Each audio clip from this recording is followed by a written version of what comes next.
मेरे सभी श्रोताओं को मेरा प्यार भरा नमस्कार। आज मैं आपके लिए लाई हूँ हिंदी के महान साहित्यकार प्रेमचंद जी की लिखी हुई एक कहानी जिसका शीर्षक है धोखा।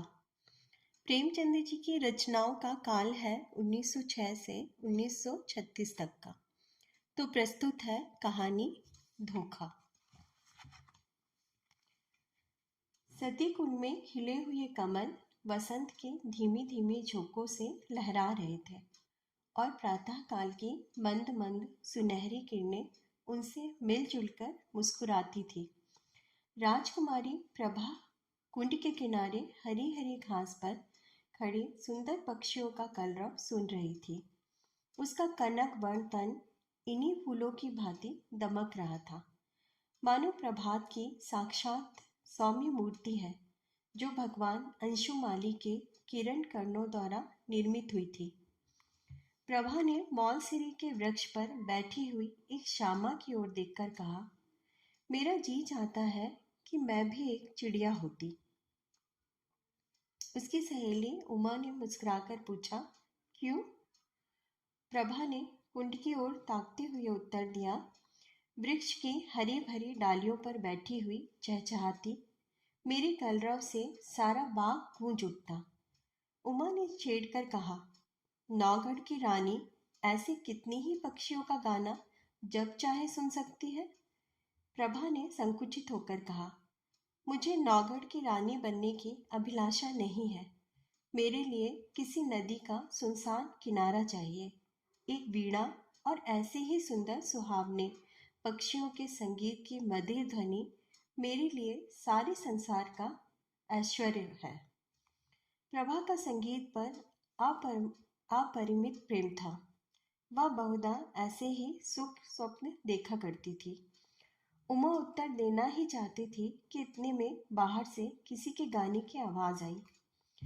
कर गए थोड़े दिन की प्रीति। प्रभा ने एकाग्र मन होकर सुना और अधीर होकर कहा, बहन, इस वाड़ी में जादू है। मुझसे अब बिना सुने नहीं रहा जाता। इसे भीतर बुला लाओ। उस पर भी गीत का जादू असर कर रहा था। वह बोली, निसंदेह ऐसा राग मैंने आज तक नहीं सुना। खिड़की खोलकर बुलाती हूँ। थोड़ी देर में रागिया भीतर आया। सुंदर सजीले बदन का नौजवान था। नंगे पैर, नंगे सिर, कंधे पर एक मृगचर्म, शरीर पर एक गेरुआ वस्त्र, हाथों में एक सितार, बुखार बिन से तेज छिड़क रहा था। उसने दबी हुई दृष्टि से दोनों कोमलांगी रमणियों को देखा और सिर झुकाकर बैठ गया। प्रभा ने झिझकती हुई आंखों से देखा और दृष्टि नीचे कर ली। उमा ने कहा, योगी जी, हमारे बड़े भागे थे कि आपके दर्शन हुए। हमको भी कोई पद सुनाकर कृतार्थ कीजिए। योगी ने सिर झुकाकर उत्तर दिया, हम योगी लोग नारायण का भजन करते हैं। ऐसे ऐसे दरबारों में हम भला क्या गा सकते हैं, पर आपकी इच्छा है तो सुनिए। कर गए थोड़े दिन की प्रीति, कहाँ वह प्रीति, कहाँ यह बिचरण, कहाँ मधुबन की रीति। कर गए थोड़े दिन की प्रीति। योगी का रसीला करुण स्वर, सितार का सुमधुर निनाद, उस पर गीत का माधुर्य प्रभा को बेसुध किए देता था। इसका रसज्ञ स्वभाव और उसका मधुर रसीला गान अपूर्व संयोग था। जिस भांति सितार की ध्वनि गगन मंडल में प्रतिध्वनित हो रही थी, उसी भांति प्रभा के हृदय में लहरों की हिलोरें उठ रही थी। ये भावनाएं जो अब तक शांत थी, जाग पड़ी। हृदय सुख स्वप्न देखने लगा। सती कुंड के कमल तिलिस्म की परियां बन बनकर मंडराते हुए भौरों से कर जोड़ सजल नयन हो कहते थे, कर गए थोड़े दिन की प्रीति। सुर्ख और हरी पत्तियों से लदी हुई डालियां सिर झुकाए चहकते हुए पक्षियों से रो रो कर कहती थी, कर गए थोड़े दिन की प्रीति। और राजकुमारी प्रभा का हृदय भी सितार की मस्तानी तान के साथ गूंजता था, कर गए थोड़े दिन की प्रीति। प्रभा बघोली के राव देवी चंद की इकलौती कन्या थी। राव पुराने विचारों के रईस थे। कृष्ण की उपासना में लवलीन रहते थे। इसलिए इनके दरबार में दूर दूर के कलावंत और गवैये आया करते और इनाम इकराम पाते थे। राव साहब को गाने से प्रेम था। वे स्वयं भी इस विद्या में निपुण थे। यद्यपि अब वृद्धावस्था के कारण यह शक्ति निःशेष हो चली थी, पर फिर भी विद्या के गूढ़ तत्वों के पूर्ण जानकार थे। प्रभा बाल्यकाल से ही इनकी सोहबतों में बैठने लगी। कुछ तो पूर्व जन्म का संस्कार और कुछ रात दिन गाने की ही चर्चाओं ने उसे भी इस फन में अनुरक्त कर दिया था। इस समय उसके सौंदर्य की खूब चर्चा थी। राव साहब ने नौगढ़ के नवयुवक और सुशील राजा हरिश्चंद्र से उसकी शादी तजवीज़ की थी। उभय पक्ष में तैयारियां हो रही थी। राजा हरिश्चंद्र मेयो कॉलेज अजमेर के विद्यार्थी और नए रोशनी के भक्त थे। उनकी आकांक्षा थी कि उन्हें एक बार राजकुमारी प्रभा से साक्षात्कार होने और प्रेमालाप करने का अवसर दिया जाए, किंतु राव साहब इस प्रथा को दूषित समझते थे। प्रभा राजा हरिश्चंद्र के नवीन विचारों की चर्चा सुनकर इस संबंध से बहुत संतुष्ट न थी, पर जब से उसने इस प्रेममय युवा योगी का गाना सुना था, तब से तो वह उसी के ध्यान में डूबी रहती। उमा उसकी सहेली थी। इन दिनों इन दोनों के बीच कोई पर्दा न था, परंतु इस भेद को प्रभा ने उससे भी गुप्त रखा। उमा उसके स्वभाव से परिचित थी, ताड़ गई, परंतु उसने उपदेश करके इस अग्नि को भड़काना उचित न समझा। उसने सोचा कि थोड़े दिनों में यह अग्नि आप से आप शांत हो जाएगी। ऐसी लालसाओं का अंत प्रायः इसी तरह हो जाया करता है, किंतु उसका अनुमान गलत सिद्ध हुआ। योगी की वह मोहिनी मूर्ति कभी प्रभा की आंखों से ना उतरती। उसका मधुर राग प्रतिक्षण उसके कानों में गूंजा करता। उसी कुंड के किनारे वह सिर झुकाए सारा दिन बैठी रहती। कल्पना में वही मधुर हृदयगाही राग सुनती और वही योगी की मनोहारिणी मूर्ति दिखती। कभी कभी उसे ऐसा भास होता कि बाहर से यह आवाज आ रही है। वह चौंक पड़ती और तृष्णा से प्रेरित होकर वाटिका की चहार दीवारी तक जाती और वहां से निराश होकर लौट आती। किंतु आप ही विचार करती, यह मेरी क्या दशा है? मुझे यह क्या हो गया है? मैं हिंदू कन्या हूँ। माता पिता जिसे सौंप दें उसकी दासी बनकर रहना धर्म है। मुझे तन मन से उसकी सेवा करनी चाहिए। किसी अन्य पुरुष का ध्यान तक मन में लाना मेरे लिए पाप है। ये कलुषित हृदय लेकर मैं किस मुंह से पति के पास जाऊंगी? कानों से क्यों कर प्रणय की बातें सुन सकूंगी, जो मेरे लिए व्यंग से भी अधिक कर्ण कटु होंगी?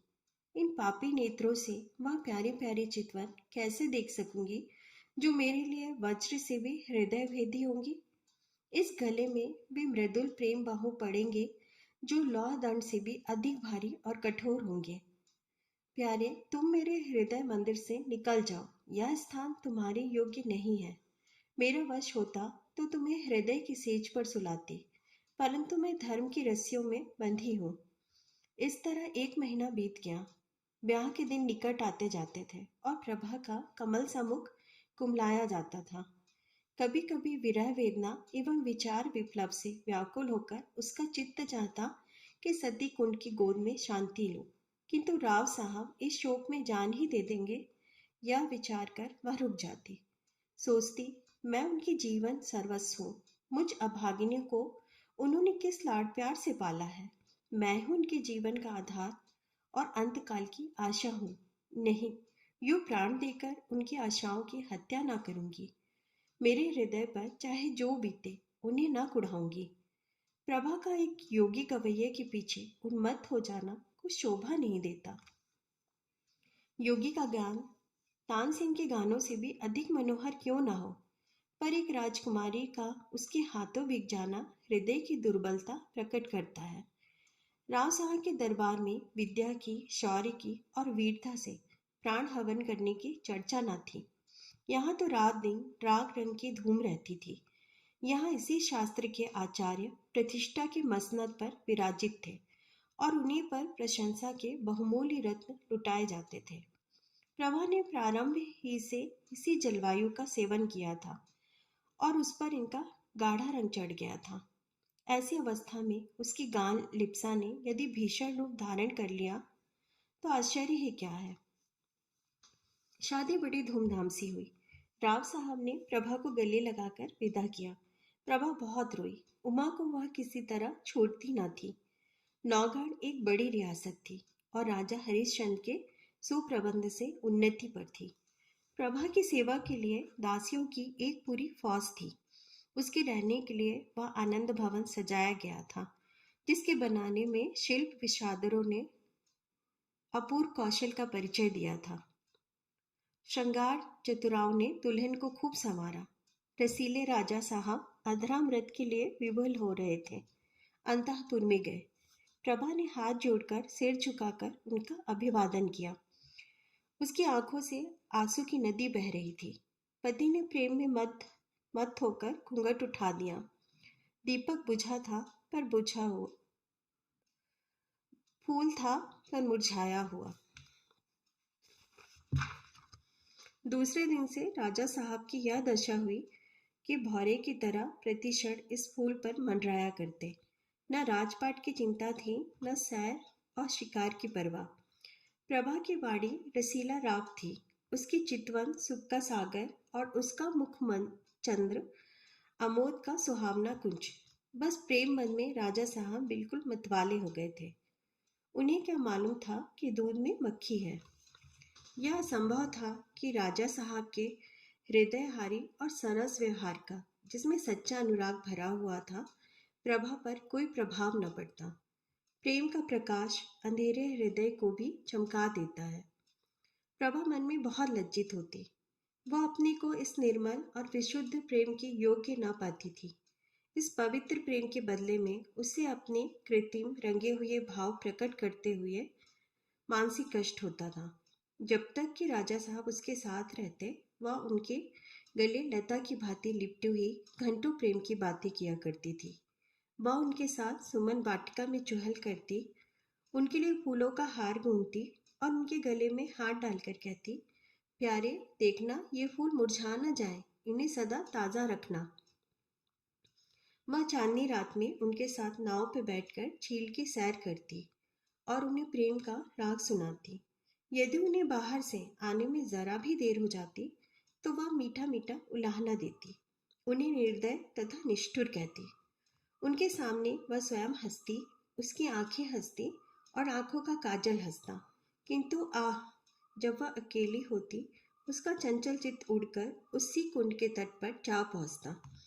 कुंड का वह नीला नीला पानी, उस पर तैरते हुए कमल और मौलसिरी की वृक्ष पंक्तियों का सुंदर दृश्य उसकी आंखों के सामने आ जाता। उमा मुस्कुराती हुई और नजाकत से लचकती हुई आ पहुंचती। तब रसीले योगी की मोहिनी छवि आंखों में आ बैठती और सितार के सुलसित स्वर गूंजने लगते। कर गए थोड़े दिन की प्रीति। तब वह एक दीर्घ निश्वास लेकर उठ बैठती और बाहर निकलकर पिंजरे में चहकते हुए पक्षियों के कलरव में शांति प्राप्त करती। इस भांति यह स्वप्न तिरोहित हो जाता। इस तरह कई महीने बीत गए। एक दिन राजा हरिश्चंद्र प्रभा को अपनी चित्रशाला में ले गए। उसके प्रथम भाग में ऐतिहासिक चित्र थे। सामने ही शूरवीर महाराणा प्रताप सिंह का चित्र नजर आया। मुखार विंद से वीरता की ज्योति स्फुटित हो रही थी। तनिक और आगे बढ़कर दाहिनी ओर स्वामी भक्त, जगमल, वीरवर सांगा और दिरेर दुर्गादास विराजमान थे। माई ओर उदार भीम सिंह बैठे हुए थे। राणा प्रताप के सम्मुख महाराष्ट्र केसरी वीर शिवाजी का चित्र था। दूसरे भाग में कर्मयोगी कृष्ण और मर्यादा पुरुषोत्तम राम विराजते थे। चतुर चित्रकारों ने चित्र निर्माण में अपूर्व कौशल दिखलाया था। प्रभा ने प्रताप के पाद पद्मों को चूमा और वह कृष्ण के सामने देर तक नेत्रों में प्रेम और श्रद्धा के आंसू भरे मस्तक झुकाए खड़ी रही। उसके हृदय पर इस समय कलुषित प्रेम का भय खटक रहा था। उसे मालूम होता था कि यह उन महापुरुषों के चित्र नहीं, उनकी पवित्र आत्माएं हैं। उन्हीं के चरित्र से भारतवर्ष का इतिहास गौरवान्वित है।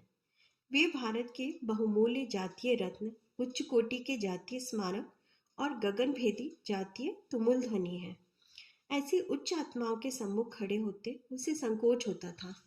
आगे बढ़े दूसरा भाग सामने आया। यह ज्ञान में बुद्ध योग साधन में बैठे हुए देख पड़े। उनकी दाहिनी ओर शास्त्रज्ञ शंकर थे और दार्शनिक दयानंद। एक ओर शांति पदगामी कबीर और भक्त रामदास यथा योग्य खड़े थे। एक दीवार पर गुरु गोविंद अपने देश और जाति पर बलि चढ़ने वाले दोनों बच्चों के साथ विराजमान थे। दूसरी दीवार पर वेदांत की ज्योति फैलाने वाले स्वामी राम तीर्थ और विवेकानंद विराजमान थे। चित्रकारों की योग्यता एक एक अवयव से टपकती थी। प्रभा ने इनके चरणों पर मस्तक टेका। वह उनके सम्मुख सिर न उठा सकी। उसे अनुभव होता था उनकी दिव्य आंखें उसके दूषित हृदय में चुभी जाती हैं। इसके बाद तीसरा भाग आया। यह प्रतिभाशाली कवियों की सभा थी। सर्वोच्च स्थान पर आदि कवि वाल्मीकि और महर्षि वेदव्यास सुशोभित थे। दाहिनी ओर श्रृंगार इसके अद्वितीय कवि कालिदास थे। बाईं तरफ गंभीर भावों से पूर्ण भावभीति। निकट ही भर्तृहरि अपने संतोष आश्रम में बैठे हुए थे।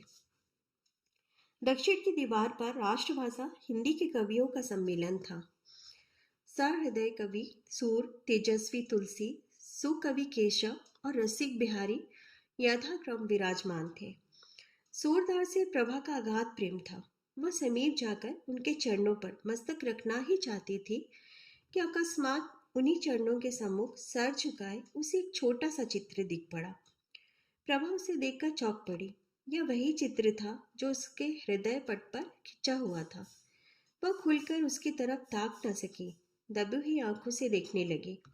राजा हरिश्चंद्र ने मुस्कुराकर पूछा, इस व्यक्ति को तुमने कहीं देखा है? इस प्रश्न से प्रभा का हृदय कांप उठा। जिस तरह मृग शावक व्याध के सामने व्याकुल होकर इधर उधर देखता है, इसी तरह प्रभा अपनी बड़ी बड़ी आंखों से दीवार की ओर ताकने लगी। सोचने लगी, क्या उत्तर दो? इसको कहीं देखा है? उन्होंने यह प्रश्न मुझसे क्यों किया? कहीं ताड़ तो नहीं गए? हे नारायण, मेरी पद तुम्हारे हाथ है, क्यों कर इनकार करूं? मुंह पीला हो गया। सिर झुकाकर शीट स्वर में बोली, हाँ, ध्यान आता है कि कहीं देखा है। हरिश्चंद्र ने कहा, कहाँ देखा है? प्रभा के सिर में चक्कर सा आने लगा। बोली, शायद एक बार यह गाता हुआ मेरी वाटिका के सामने जा रहा था। उमा ने बुलाकर इसका गाना सुना था। हरिश्चंद्र ने पूछा, कैसा गाना था? प्रभा के होश उड़ चले। सोचती थी, राजा के इन सवालों में जरूर कोई बात है। देखो, लाज रहती है या नहीं? बोली, उसका गाना ऐसा बुरा ना था। हरिश्चंद्र ने मुस्कुराकर कहा, क्या गाता था? प्रभा ने सोचा, इस प्रश्न का उत्तर दे दूं तो बाकी क्या रहता है। उसे विश्वास हो गया कि आज कुशल नहीं है। वह छत की ओर निहारती हुई बोली, सूरदास का कोई पद था। हरिश्चंद्र ने कहा, यह तो नहीं, कर गए थोड़े दिन की प्रीति। प्रभा की आंखों के सामने अंधेरा छा गया। सिर घूमने लगा। वह खड़ी न रह सकी, बैठ गई और हताश होकर बोली, हाँ, यही पद था। फिर उसने कलेजा मजबूत करके पूछा, आपको कैसे मालूम हुआ? हरिश्चंद्र बोले, वह योगी मेरे यहाँ अक्सर आया जाया करता है। मुझे भी उसका गाना पसंद है। उसी ने मुझे यह हाल बताया था, किंतु वह तो कहता था कि राजकुमारी ने मेरे गानों को बहुत पसंद किया और पुनः आने के लिए आदेश दिया। प्रभा को अब सच्चा क्रोध दिखाने का अवसर मिल गया। वह बिगड़कर बोले, यह बिल्कुल झूठ है, मैंने उससे कुछ नहीं कहा। हरिश्चंद्र बोले, यह तो मैं पहले ही समझ गया था कि यह उन महाशय की चालाकी है। डींग मारना गवैयों की आदत है, परंतु इसमें तो तुम्हें इनकार नहीं कि उसका गाना बुरा ना था। प्रभा बोली, ना, अच्छी चीज को बुरा कौन कहेगा? हरिश्चंद्र ने कहा, फिर सुनना चाहो तो उसे बुलवाऊं? सिर के बल दौड़ा आएगा। क्या उनके दर्शन फिर होंगे? इस आशा से प्रभा का मुखमंडल विकसित हो गया, परंतु इन कई महीनों की लगातार कोशिश से जिस बात को भुलाने में वह किंचित सफल हो चुकी थी, उसके फिर नवीन हो जाने का भय हुआ। बोली, इस समय गाना सुनने को मेरा जी नहीं चाहता। राजा ने कहा, यह मैं न मानूंगा कि तुम और गाना नहीं सुनना चाहती। मैं उसे अभी बुलाए लाता हूँ। यह कहकर राजा हरिश्चंद्र तीर की तरह कमरे से बाहर निकल गए। प्रभा उन्हें रोक न सकी। वह बड़ी चिंता में डूबी थी। हृदय में खुशी और रंज की लहरें भारी भारी से उठती थी। मुश्किल से 10 मिनट बीतते होंगे कि उसे सितार के मस्तानी सुर के साथ योगी की रसीली तान सुनाई दी। कर गए थोड़े दिन की प्रीति। वही हृदयग्राही राग था, वही हृदय वेदी प्रभाव, वही मनोहारता और वही सब कुछ जो मन को मोह लेता है। एक क्षण में योगी की मोहिनी मूर्ति दिखाई दी। वही मस्तानापन, वही मतवाले नेत्र, वही नैनाभिराम देवताओं का सा स्वरूप। मुखमंडल पर मंद मंद मुस्कान थी। प्रभा ने उसकी तरफ सहमी हुई आंखों से देखा। एकाएक उसका हृदय उछल पड़ा। उसकी आंखों के आगे से एक पर्दा हट गया। प्रेम विवल हो, आंखों में आंसू भरे, वह अपने पति के चरणार्थ बिंदु पर गिर पड़ी और गदगद कंठ से बोली, प्यारी प्रियतम। राजा हरिश्चंद्र को आज सच्ची विजय प्राप्त हुई। उन्होंने प्रभा को उठाकर छाती से लगा लिया। दोनों आज एक प्राण हो गए।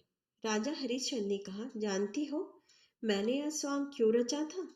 गाने का मुझे सदा से व्यसन है और सुना है तुम्हें भी इसका शौक है।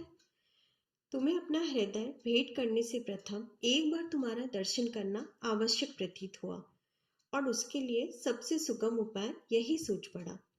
प्रभा ने अनुराग से देखकर कहा, योगी बनकर तुमने जो कुछ पा लिया वह राजा रहकर कदापि न पा सकते। अब तुम मेरे पति हो और प्रीतम भी हो, पर तुमने मुझे बड़ा धोखा दिया और मेरी आत्मा को कलंकित किया। इसका उत्तरदाता कौन होगा? आप सबका कहानी सुनने के लिए बहुत बहुत धन्यवाद।